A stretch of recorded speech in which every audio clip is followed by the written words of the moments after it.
Hər vaxtınız xeyirli olsun değerli izleyicilerim. Kanalıma hoş gəlmisiniz. Mən bugün kələm dolması bişirmişəm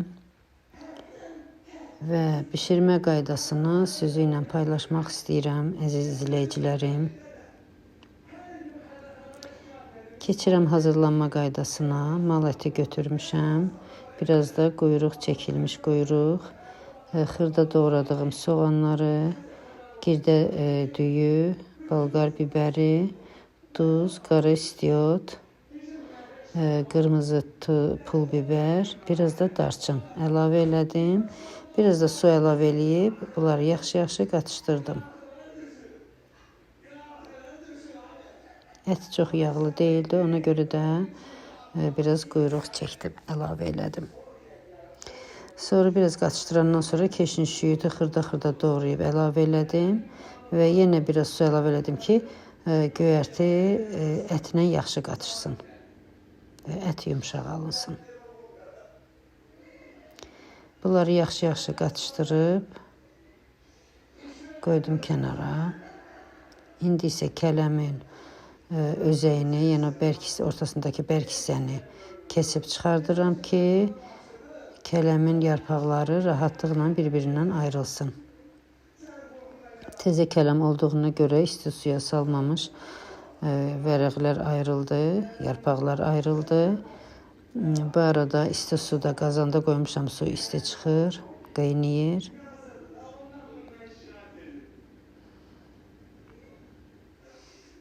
Suya bir dolu xörək qaşığı duz əlavə elədim və ayırdığım kələmin yarpaqlarını hissə-hissə isti suya, qaynar suya yerləşdirib pörtətdim. Yəni yumşaltdım. Kələmlər pörtdükcə sudan çıxardıram.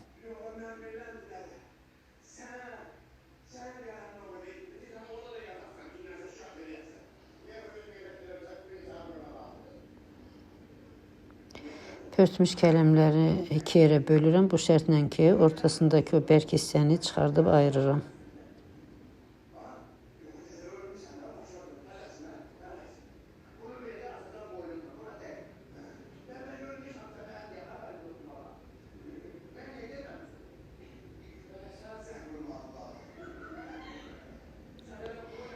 Xırda yarpaqlarını da iki yerə bölmürəm. Ortasındakı bərk hissəni bu cürlə kesib çıxardıram və bu qalın hissələri düzürəm tavanın dibinə.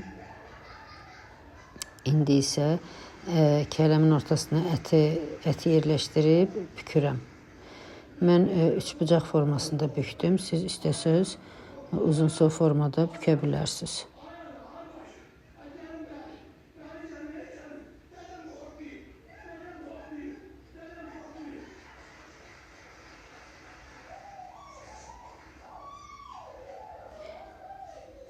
Kələmlərin hamısını bu cürlə bükürəm və yerləşdirirəm tavada. Yəni o kələmin qalın hissələrinin üzərinə yerləşdirirəm. Hamısını yerləşdirdim və bir iskan suya bir çay qaşığı sarı kök əlavə eləyib yaxşı-yaxşı qatışdırıram. Və bu suyu dolmaların üzerine gezdirdim. Ondan sonra biraz da zeytun yağı gezdirdim. Siz istəsəz kərə yağı əlavə eləyə bilərsiniz. Və nimçəni üz aşağı dolmaların üstünə qoyub qoydum vamxodda kələm dolmalarını bişirdim. Dolma hazırdır, tam bişib, suyunu da çəkib, yağa düşüb.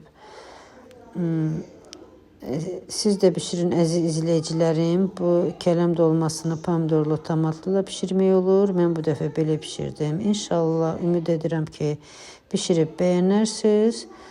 Sağ olun, sağlıqla qalın.